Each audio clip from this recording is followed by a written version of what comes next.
our storytellers drew numbers. Our first storyteller is Larry Brown. Larry Brown is from, well, he says his address is Fulton, Missouri. Is that really where you live? Millersburg. No, I thought it was Millersburg, but he has to get his mail somewhere.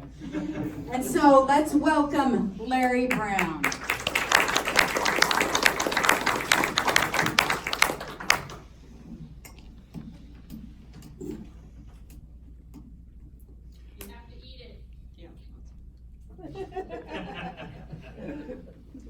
Now, most of us have had some kind of stressful experience with an airline, whether it's been lost luggage or a missed or canceled flight, or perhaps a near miss, or maybe even a crash. And I myself have been scared a number of times. There was that equipment failure that caused the emergency landing that time. There was that incredibly bumpy ride in that little flying sausage. And there was the short runway in Central America. And there was, again, that near miss that we had at one of the airports. But I want to tell you today about the worst experience I ever had. There was a quivering and a shaking of the plane. There was a rocking and an abrupt rise and fall. And the fasten seatbelt light came on. And the voice of Captain Sally boomed across the speaker. We're experiencing some high altitude turbulence. This is Captain Sally. Just notice that I've turned on the fasten the seatbelt sign. I want you to return to your seats, remain seated, keep your seatbelts on. If you need assistance, call the flight attendant. And the turbulence will be over in a few moments. Thank you for your attention. And for 20 minutes, this went on. The passengers began to get nervous, some of them fearful. And again, Captain Sally booming over the speaker. Just wanted to give you an update. We're having a little bit of equipment failure, but we'll have that taken care of in just a few moments. Thank you for your attention. And now there was beginning to be whispering and concerns across the compartment. Once again, Captain Sally. This is Captain Sally. I need the assistance of someone between the ages of 8 and 12 to come up and help us with our computer problems. And immediately 3 kids ran up to the cabin, and there was the co-pilot negotiating, picked one, sent him into the cabin, and the door was locked. Now the passengers were whimpering, discussing with one another. And then little bags dropped out of the top of the compartments above us. And a flight attendant went up to the front of the cabin, and she was holding the microphone saying, Captain Sally has announced we're going to have to make an emergency landing in Sidney, Nebraska. I want you to assume the safety positions. Now, I, for one, couldn't find my ankles, let alone hold them. The woman beside me was buried in her barf bag. The guy behind me saying prayers out loud. And the guy over there trying to get his beer finished before we crashed. All the while I was beginning to wonder what was going to happen myself. And then I remembered. I was one of those people that volunteered to jump off of the airplane if we needed to lighten the load in case of an emergency landing. I need to tell you how I got myself in this mess. You see, my wife and I, Linda, frequent one of those cheap pizza buffets, Cha-Cha's Pizza, you know, the ones that have fresh pizza and have the little game room for unattended and unruly children. And, you know, they have the little card that you get if you're a frequent customer, and you scan it in, and if after 12 times you get a free drink.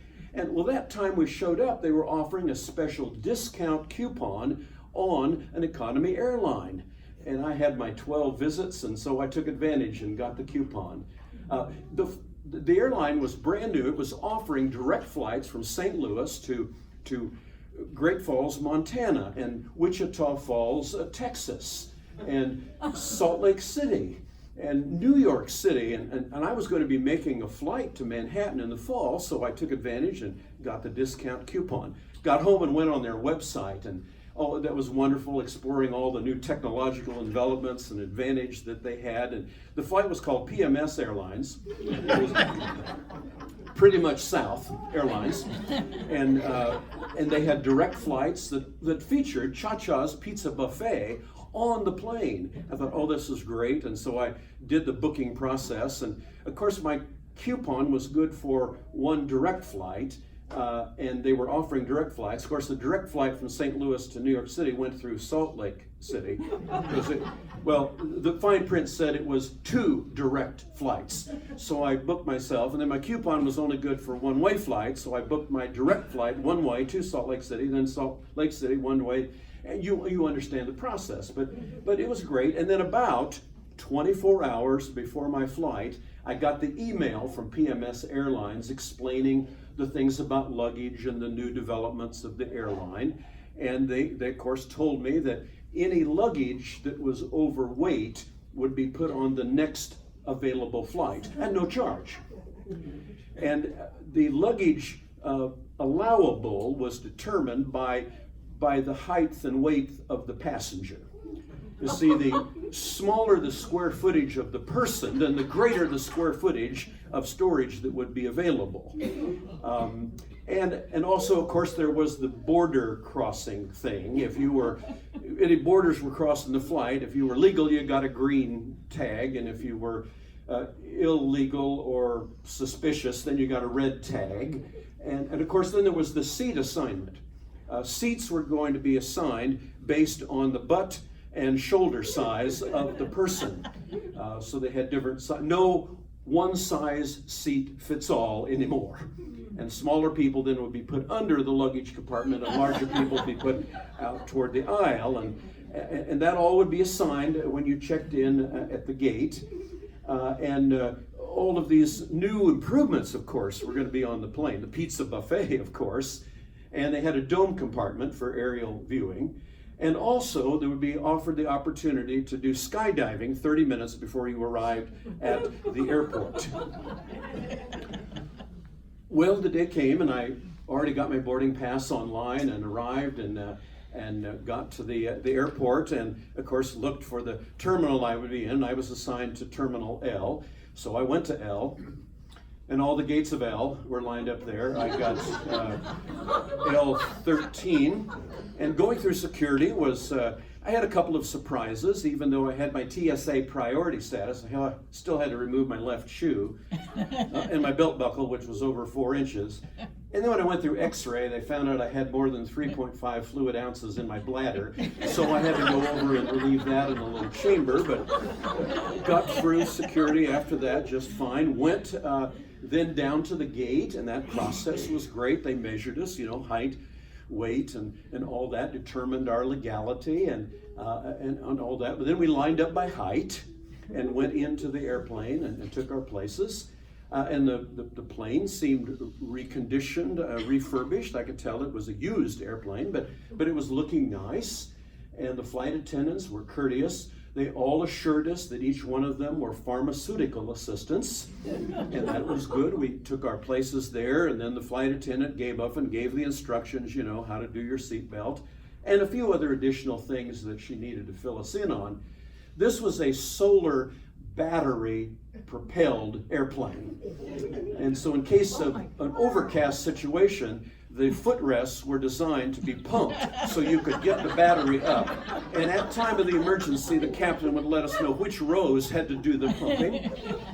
Of course, the folks seated in the emergency exit were warned that in case of an emergency, the emergency exit door would immediately explode open and you would be sacrificing your life to save others. And then they offered the opportunity, in case of an emergency landing, to lighten the load. Anyone who wanted to volunteer to jump out of the plane could do so, and a discount coupon was given as an incentive. And you see, that's where I began my from here to eternity moment. I had relaxed on the plane. I enjoyed the pizza buffet and went to the dome compartment, and that's where I realized it was an old bubble that covered a gun turret from a World War II plane, and then understood some of the reconditioning that was going on. I had just gotten back to my seat when Captain Sally had made the announcement about the emergency landing. And for a moment, I was concerned, of course, about the other passengers, but then I remembered that I was the one who volunteered, and it was within a few moments that the flight attendant had come over and said, "Mr. Brown, we'd like you to go to the back of the airplane for your departure."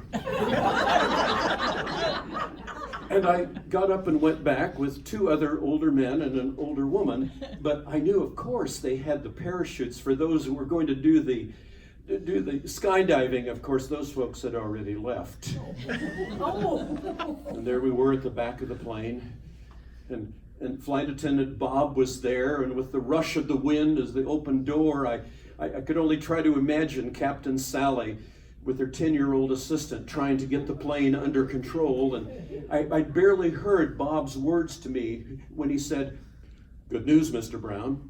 We're going to be flying over a Denver mattress factory parking lot sale, and there's a 50-50 chance that you might have a soft landing."